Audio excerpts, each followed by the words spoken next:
మొన్న ఆయన వచ్చిండు 2 ఏళ్ల తర్వాత. ఏదో మంచి చెప్తాడేమో అనుభవంతో నేను అనుకున్నా.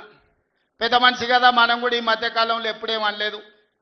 ఏదైతే మీకు చెప్పినో అంతకంటే ముందు నా మీద 181 కేసులు పెట్టిండు. చెంచల్గూడ చెర్లపల్లి జైల్లో బంధించాడు. ఎన్నో రకాలుగా సతాయించాడు. నన్నే కాదు నా కుటుంబాన్ని కూడా పట్టి పీడించాడు. కానీ బాధ్యత వచ్చినాక ఆలోచన చేసిన, నా కోపాన్ని నా బాధను దృష్టిలో పెట్టుకొని ఇవాళ పగ సాధించే కార్యక్రమాలు మొదలు పెడితే ఆయన పై వలగొట్టే పని పెడితే రాష్ట్రానికి నష్టం జరుగుతుందని తూవాన్ పాపన వాడు పోతాడు, పోని మనం మంచి పని చేయాలి. దేవుడు శిక్ష ఇచ్చిండు. నేను ప్రమాణ స్వీకారం చేసినాడే కూలబడ్డాడు, నడువిరిగింది. ఇంతకంటే పెద్ద శిక్ష నేను జైలు వేసినా అయ్యేదేం లేదు.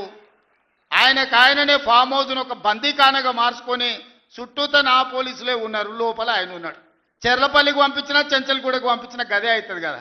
ఇక తిండి బరువు నాకు ఎక్కువ అవుతుంది. అదొకటి. లోపల చెర్లపల్లి చెంచల్గూడ పెడితే ఆయన తిండే తినికి మళ్ళీ ఆయన ఏదైనా కావాలంటే అది అయితే సర్కార్కి ఎక్కువ ఖర్చు అవుతుంది. తిండి ఆయన సంపాదించి తిన్నా ఫామ్ హౌస్లే ఒక బందీఖానగా పెట్టుకొని చుట్టూతో మన పోలీసులే పహారా కాస్తున్నారు. ఇక ఆయన చేసిన పాపాలకు ఆయననే పోతాడని ఊరుకున్నా. ఎప్పుడైనా ఏమన్నా అన్నానా?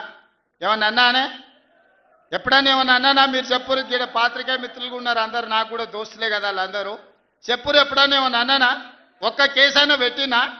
పోనీ ఈ జిల్లాలో ఎవరి మీద నన్ను ఒక కేసు పెట్టినా? ఎన్ని పాపాలు చేశారు వాళ్ళ ఎమ్మెల్యేలు మంత్రులు మీకు తెలుసు కదా. ఎంతమంది ఆస్తులు గుంజుకున్నారు మీకు తెలుసు కదా. ఎవరినన్నా నేను కక్షతోనేమన్నా చేసినా? నేను ఒకటే అనుకున్నా, ఎవరి పాపానికి వాడు పోతాడు. మనం చూసినా చూడకపోయినా పైన దేవుడు ఉన్నాడు, పైనుంచి కిందికి చూస్తూనే ఉంటాడు. ఎవరిని లెక్క వానికి రాస్తూనే ఉంటాడు, ఎవరిని మిత్తి వానికి చెల్లిస్తూనే ఉంటాడని. ఆ మిత్తిలో భాగంగానే నేను ప్రమాణ స్వీకారం చేయడానికి పోయిన రోజే మంచం మీద నుంచి బోర్ల పడి మక్కెలు ఇరిగి మూలకు పడ్డాడు. ఇక ఆయన నిన్నొచ్చి పెద్ద మనిషిలాగా మంచి చెప్తాడేమో అనుకున్నా. తోలు తీస్తా అని అన్నాడు. తోలు తీస్తాడంటేనే ఇక నేను చెప్పదలుచుకున్నా, అయ్యేగా నా సంగతి వదులు కానీ మా సర్పంచులు వచ్చిండ్రు, రా ఏ తోలు తీస్తావురా? నీ తోలు తీసుడు కాదు, నిన్ను చీరి చింత కట్టి చింతమడకల ఏలాడేసి కొడతారో లేదో మా సర్పంచులు, రా కొడంగల్కి వస్తావా లేకపోతే మమ్మల్ని చింతమడకకు రమ్మంటావా? మా సర్పంచులను తోలుతా.